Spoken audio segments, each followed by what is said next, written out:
all-night show. Today is October 21st, 2021. It's a Thursday. It's early morning. We're traveling back to Camber County coal mine. Basically spent the whole week up here. But since we talked on Thursday about educating with teaching the young, teaching the next generation the value of money, of currency, what that actually means, how we can use it as a tool to dismantle the obvious corruption that we all see. Since we last talked, I've continued to see a lot of, and I hate to pick on my parents' generation, but it is the older generations. I see a lot of it in mine too, but I really see a lot of the defeatist language in my parents' generation. Pointing out for 972,000th time this week how much you despise Joe Biden and everything he's done since he's been in office. And I get it, you're aggravated, we're all aggravated, and it's your right to express how you feel. But if you continuously consume yourself with derogatory statements, continuously look down on everyday life as if there's nothing we can do about it, and you're giving up. I hate that damn saying, well, I won't live to see it. 99% of you assholes created life while you were in this world, and you handed life to someone else. But now, just because you're old, and it might be a little fucking difficult to stand up to the tyranny, it might be a little uncomfortable, you want to say, oh, well, I won't live to see that. I don't have very much longer left on this earth. Yeah, but your kids, your grandkids, their kids, that's what we've forgotten. We've got to start remembering that just because a certain percentage of people get to a place where they're exceedingly wealthy, and it seems like everything is falling into place for them, that they can do no wrong. The majority of them had to work to get there, and they have to work to keep it. It's not, it's not an on-off switch. It's a spectrum, and it's an everyday struggle, especially liberty, freedom. It's if we're not moving freedom forward, then the control of humanity that's been going on for thousands of years is automatically moving our freedoms backward. So if we don't make the uncomfortable decision to start standing up to the tyranny, we just get further and further and further in the damn hole. And I am a firm believer that violence, in the sense of we gotta go pick up our guns and shoot at one another, is not how we move forward from here. I believe that has a time and a place, and there may be select confrontations during this war that require the use of that violence. I surely hope not. But the majority of this war is mental. It's right here, and we have the ability to fight that. I know that some people's situations are more difficult than others, but how do you get examples of people coming from all walks of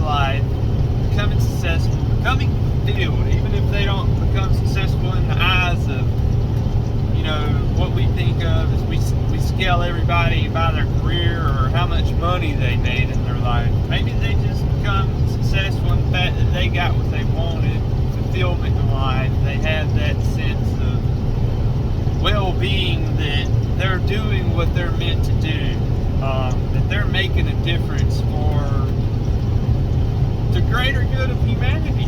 Because in all reality, that's all we got is what's around us and the time left that we're granted here. So why fill it with negativity on a constant basis? I know that it might make you feel better for a split second to bitch, but in the long run, that adds up. It's cumulative, and it locks you into that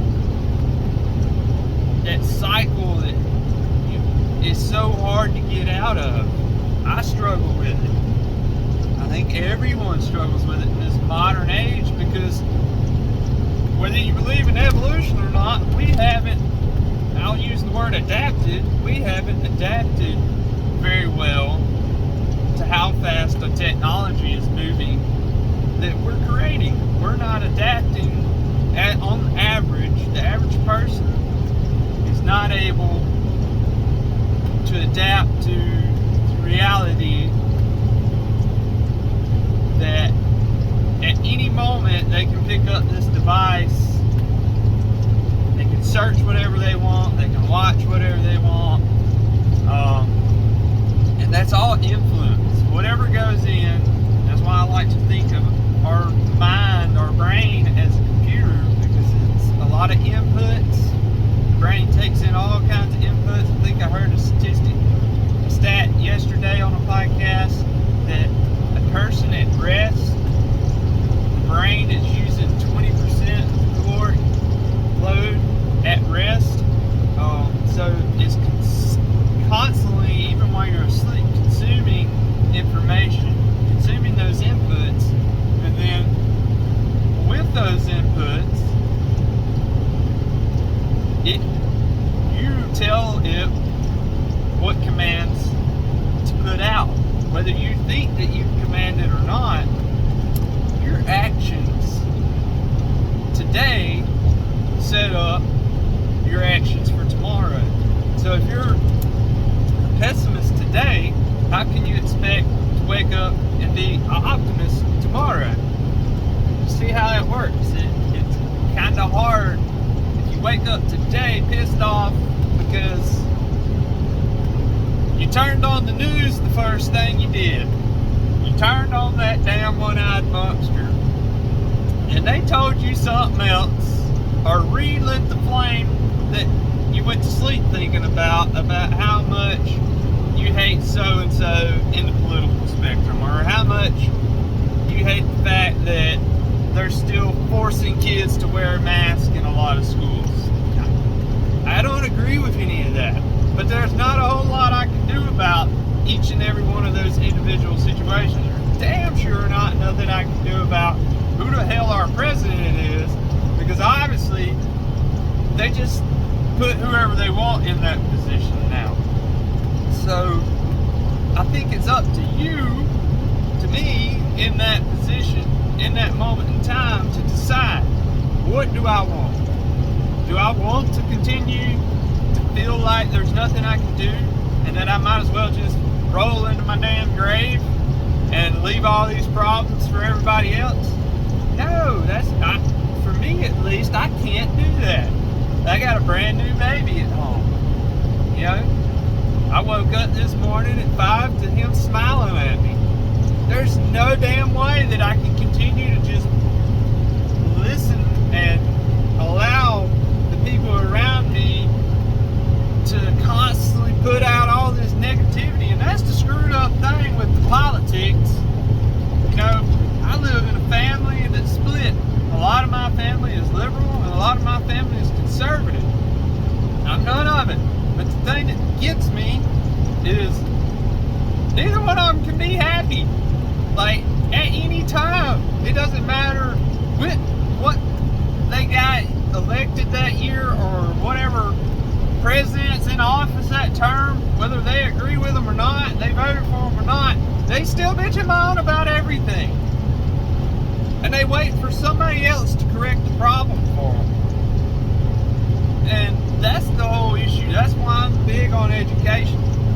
And that's my little morning rant on just get off your soapbox and start putting in the right information. Tell yourself that the only way that we fix these problems is to start working on them.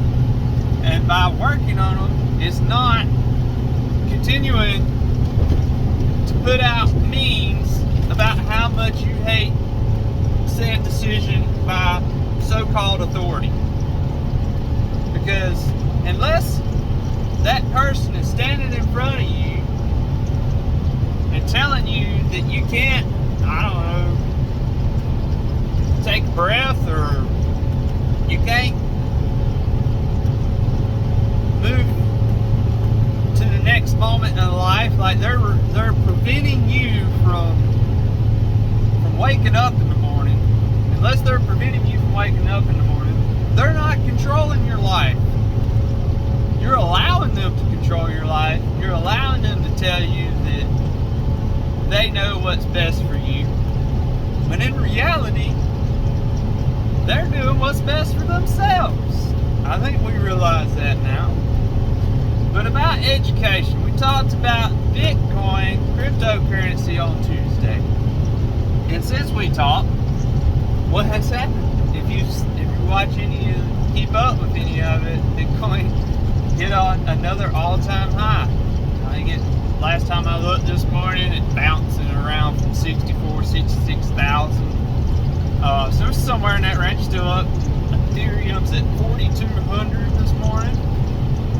I mean, it's may have a lot to do with the ETFs that are coming out. I think I heard something about Brazil's starting to buy up a bunch. They're starting to try to implement some Bitcoin into their portfolio as a country. I'm sure the United States is doing it as well. They're probably just holding it in some form of a private entity, you know, because we think that we live in a democracy, when in reality, we've been led by private corporations since the turn of the century before last, which I believe is what we call a fascist state. It's when the corporations and the government team up to one another. And that's happened with Republicans, Democrats, back and forth. But anyways, I don't want to rant on politics. Bitcoin has soared again.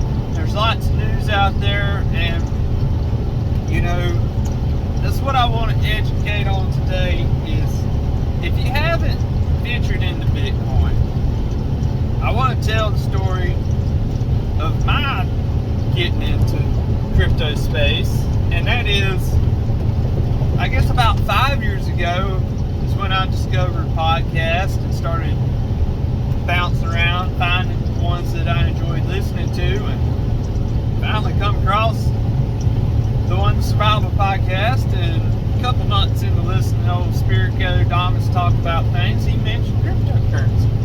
And I think it was Coinbase or something, and he was talking about Bitcoin, and he would say, you know, this is money that you're not willing to put on the craps table in Vegas, then don't put it into cryptocurrency. Okay, well, at that point in time, I didn't have money to put on no craps table. Probably still don't. Never been big on gambling. I will pull a handle every now and then, lose some money at blackjack if somebody give me some money to lose. But you know, so I didn't pay a whole lot of attention to it. And as years go by, there's ups and downs, and finally, into 2018, I think I bought some of my first Bitcoin just to play around with it. It wasn't much. See, that's what a lot of people were scared when they see that big number. And again, you don't have to be a millionaire to buy Bitcoin. You can buy as little as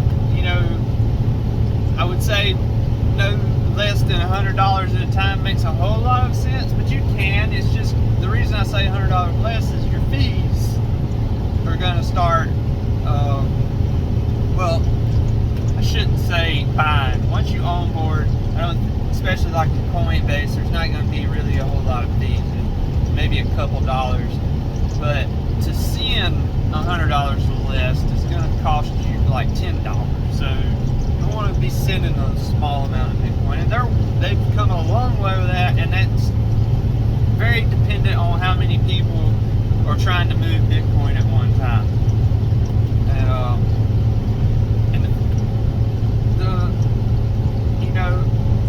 Back then when I bought my first, I still didn't understand it. I just knew that I'd heard about it for a couple of years, and whenever, I think it was 2018, 2019, I finally listened to a podcast that explained what Bitcoin was created for. And I've told the story before, but it was created legit to crush that banking empire. It was created to allow something that human beings haven't been able to do since we allowed someone to start governing us with collection of assets. Whether that was grain, whether that was sheep, donkeys, cows, whether that was, in modern times today, with debt or the petrodollar. No matter what, we've been controlled for a long time by a small minority has controlled the majority. And Bitcoin was legit created to destroy that, to allow us to communicate, to convert. I can't get that word out. To make transactions with one another seamlessly without a third-party intermediary. And once I realized that, I started getting excited about it and started researching more and more. And then 2019, I finally started dollar cost averaging. So I don't have a whole lot of money into the crypto game. But it is, for the first time in my life, it's the largest savings that I have. And I can actually watch it grow. You can't look at it daily, just like you shouldn't look at your 401k portfolio daily. But year over year, all I have seen is growth. And like I say, I try to focus on Bitcoin. I'm really focusing on trying to get to the left of that decimal point, because I ain't there yet. If I had one Bitcoin, it'd be a lot less stressed about the whole financial situation and the decisions that I make on a daily basis. But we're getting there, and no matter what the price is, tomorrow when I get paid, I'll buy my week's worth of Bitcoin and I'll put it into my wallet. And that's what I gotta talk about today before we end, is if you do take the step and you do onboard through one of these custodial platforms like Coinbase, that's basically the bank. So you're basically buying your crypto, and you can leave it there. And they'll gladly allow you to leave it there, because if you leave it in their wallet in Coinbase, you don't have your keys, you don't have your seed phrase, which is usually a 24 word phrase that you'll get whenever you set up your own. I use a software wallet because I don't have near enough for a hardware wallet. So a software wallet is simply an app that you would download. I use Exodus. I use the Exodus software wallet. and it is, in my opinion, one of the best that I've seen. I've used a couple different ones, but it has that good feel to it whenever you open it up, and it works like it's supposed to. It holds a lot of different currencies. That's one thing you need to know. If I push people, especially when you're getting into it, just focus on Bitcoin, maybe Ethereum if you want to. Bitcoin's going to be here. It's going to be around for a while. So let's focus on Bitcoin. So Exodus will hold several different currencies. But whenever you download that app, open it up, you'll go through, a setup process. And you'll get a, username, password, whatnot. But then it's going to give you your seed phrase, or your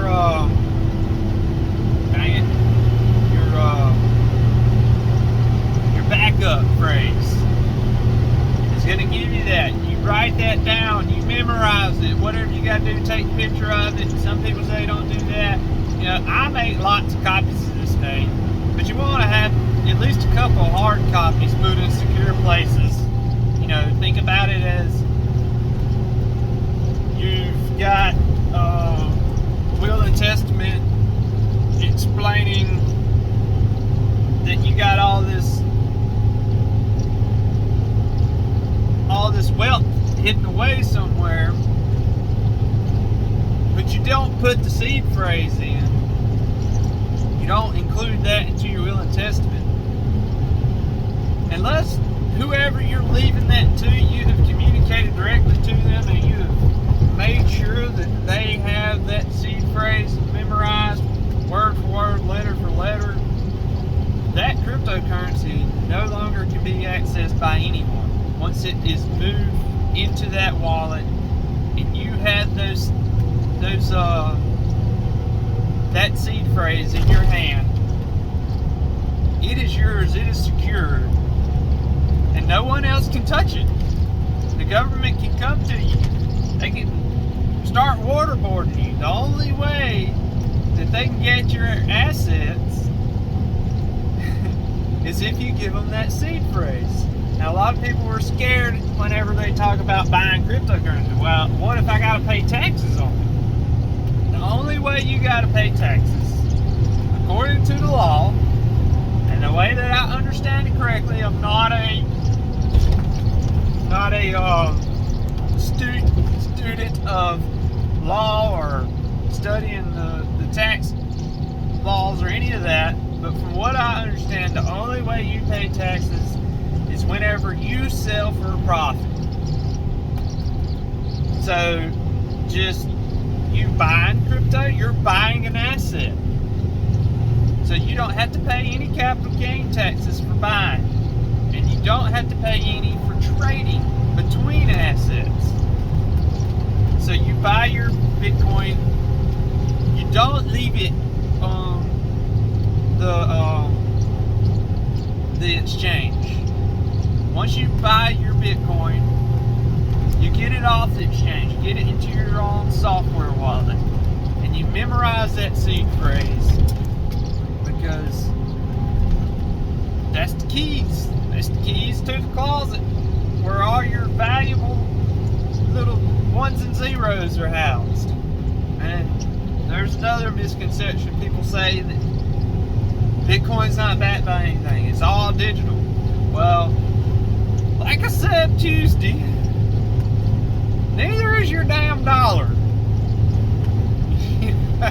It's a magical little piece of paper that long ago, well before my lifetime, the reserve to that magical piece of paper was taken away. It has been dissipated.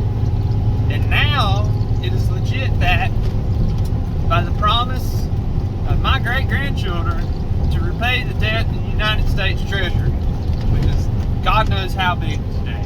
Like, it doesn't even fucking matter what the number is anymore. It really doesn't. I think they even have admitted that at this point, that the debt is so high. Why the do we even talk about raising the debt ceiling again, guys? It is pointless at this point in history.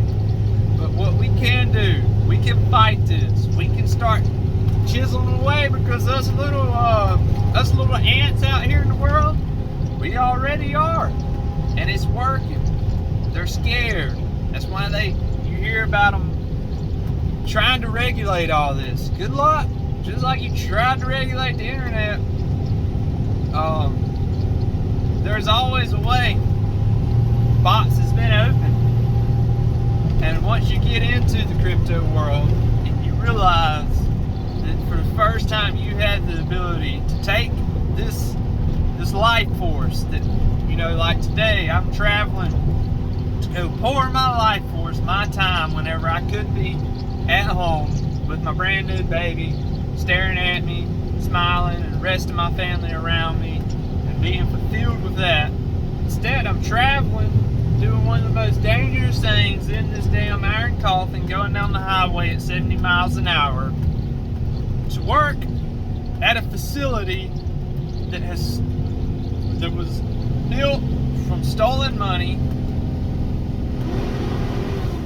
and then get paid in a fake ass dollar, and it's taxed. Like, before I even get it, they take theirs away from me. And then I got to pretend that I can save that worthless shit and have enough to, whenever I get older, the average, they say, is like 70 years old now. Fuck that. I'm thinking 50. Maybe collect enough of this worthless dollars by then that I can stay at home with my family, who will be grown and gone by then. So, but for the first time, I have the ability to take a bit of that, a portion of that, because I still got to pay bills and all that, just like everybody else, buy groceries. But I can take a portion of that, and I can put it into this system that's evolving, that we're in the cusp of. We're in a window right now, and it's rapidly getting smaller and smaller as the price goes way, way up. The ability to get that little piece for yourself, and to grab that power, and to have that knowledge that, hey, I can create this little bank over here. I can create this little house, this place that the legacy I leave behind can access to make their life better. Because that's how we got to be such a great nation whenever we refer to the United States. It's because our ancestors, our grandparents, great-great-grandparents, they thought about that. They thought about, what can I do today to better the chances of my descendants to be more successful than I am right now? Not, you can't take none of it with you. Let's fucking party our whole life and just make it meaningless. No, we get back to those values. The values of looking forward for tomorrow, planning for tomorrow, because we know how joyful it's going to be. And it all starts with making that decision in your own mind. Anyways, gotta get back to work, guys. We love y'all. Love is the message. Spread the word. Just take that step. Don't be scared of it anymore, because the only way we fight this war is with confidence and standing up for what we believe in. Y'all take care and have a great day.